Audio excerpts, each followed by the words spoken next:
Þá er það 8. dagskrárliður sérstakur húsnæðisstuðningur reglur. Bæjarfulltrúi Guðmundur Baldur Guðmundsson tekur til máls. Forseti, ágætu bæjarfulltrúar, þetta er náttúrulega bara angi af sama meiði að þarna erum við að taka til 11. lið í fundargerð velferðarráðs dagsins 30. ágúst þar sem við verðum að tala sérstaka húsnæðisstuðning og reglur og lagðar eru fyrir að 9 breytingar á reglum sérstakan húsnæðisstuðning og málið var áður að dagskrá velferðarráðs á fundi þess 16. ágúst og velferðarráðs samþykkti breytingarnar á reglum sérstaka húsnæðisstuðning og lagt til að breytingarnar taki gildi frá með 1. janúar 2018 og vísaði málinu áfram til bæjarstjórnar. Í stuttu máli er það að þarna er verið að gera þrjár breytingar á reglunum. Það er verið að breyta viðmiðunarmörkum tekna og regluna hækkar þau 8,81% til samræmis við þessi breytingu á reglugerð nr. 1200 frá 2016. Þetta hefur svona verið kannski gagnrýnt af meðal annars fyrrverandi ráðherra Eygló Harðardóttur sem taldi að sveitarfélögin hefði ekki í rauninni fylgt þeim viðmiðunarmörkum sem hefði verið tekið upp og sveitarfélögin hafa verið að breyta þessu hjá sér og við erum að gera það með þessu breytingu.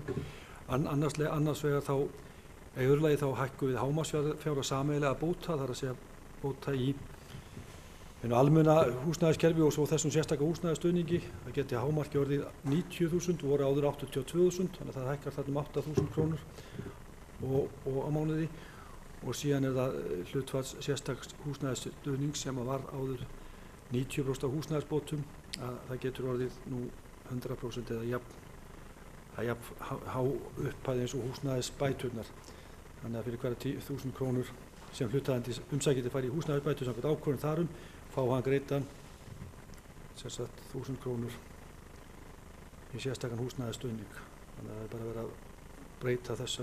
Þannig að þetta hefur alltaf í för með sér hækkun á sérstökum húsnæðisstuðningi og leiðir af sér að það er þarna bæði aðilar innan þá félagslega íbúðakerfisins hjá okkur og þeir ennfremur utan kerfisins að fá aukningu á sérstökum húsnæðisstuðningi og sérstaklega er það þá líka mestu breytingar verða náttúrulega hjá því fólki sem hefur í rauninni verið að borga miklu hærri leigu heldur en við erum að borga hér í félagslega kerfinu, þannig að þetta kemur sér vel fyrir ansi marga að okkar mati. Takk fyrir. Ég legg bara til að þetta verði samþykkt. Bæjarfulltrúi Guðmundur Baldvin hefur lokið máli sínu. Orðið er laust. Sem enginn hefur kvætt sér ljós, þá göngum við til atkvæðagreiðslu þetta. Bæjarstjórn samþykkir framlega breytingar á reglum með sérstakan húsnæðisstuðning sem samþykktar voru í velferðarráði 30. ágúst síðastliðinn og breytingarnar taki gildi 1. janúar 2018. Þeir sem eru samþykkir því vinsælast gefi merki. Það er samþykkt samhljóða með 11 atkvæðum.